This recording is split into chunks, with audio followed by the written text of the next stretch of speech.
وقلب بقى يا باشا وصلاه النبي الله اكبر بسم الله ما شاء الله. هتاكل شويه بنجر، احلى بنجر كلته في حياتك، احلى بنجر هتاكله في حياتك. بتجيب البنجر زي ما هو كده بتغسله وتيجي نقعه في الميه سخنه، سيبه يغلي لمده الميه تغلي وتعمله على طول لمده قد ايه؟ لمده ما تغلي 5 دقايق ولا حاجه، وتسيبه على النار نص ساعه، ساعه الا ربع. نص ساعه، ساعه الا ربع. نص ساعه، اللي هو استوى بتجسه. بنجسه بشوكه ولا حاجه، لقيته طري معايا يبقى كده استوى كله تمام. ادي البنجر يا باشا بعد ما استوى معانا. طريقه عمايله ازاي ده بقى؟ طريقه عمايله يا باشا. بتجيب البنجر بتسلقه الاول في حله، وبعد كده بعد ما يتسلق بيقعد بوقت بالظبط نص ساعه، ساعه الا ربع، تمام. وبعد ما يطلع ساعه الا ربع او نص ساعه بيطلع معاك طري زي ما انت شايف كده، تمام.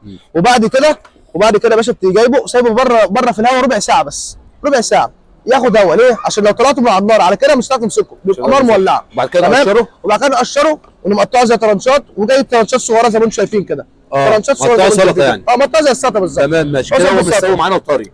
تمام. وحاطط شويه توابل زي ما حضرتك شايف كده، شويه ملح زي ما بيقول كده بالظبط.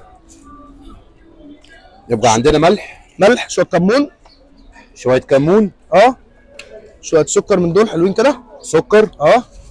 لازم سكر؟ لازم سكر طبعا. عشان ده كده ميكس حلو. طبعا ميكس وحادق. وبرده كام ليمونه برده كده. تعصر عليه ليمون. طبعا. صلاه على النبي عليك.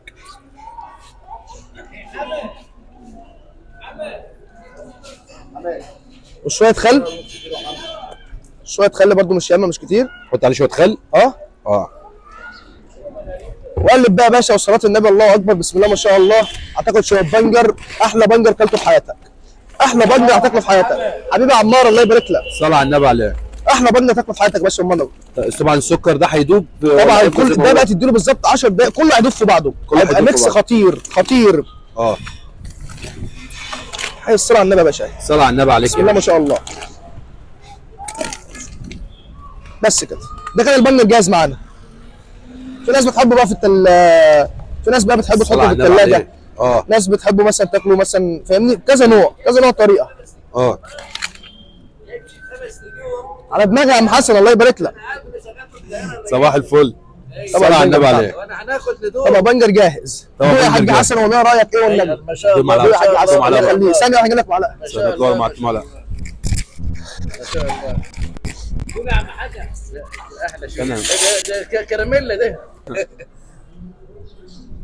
هو ماسك الشوك جميل. ايه رايك؟ الف انا وشف وبس كده يا باشا. بقى عمال البنجر معانا انتهت كده، ولا بينا نخش على صنف تاني.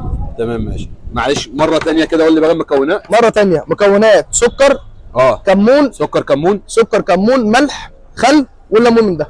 وليمون. وتعصروا عليه ليمون. وبعد ما يطلع من النار اهم حاجه، عشان في ناس يا جماعه بتعمله يطلع من النار بتيجي ماسكاه على طول بيأذي ايديها. لازم تسيبه في الهواء بالظبط 10 دقائق ربع ساعه ياخد الهواء عشان يطرى كمان.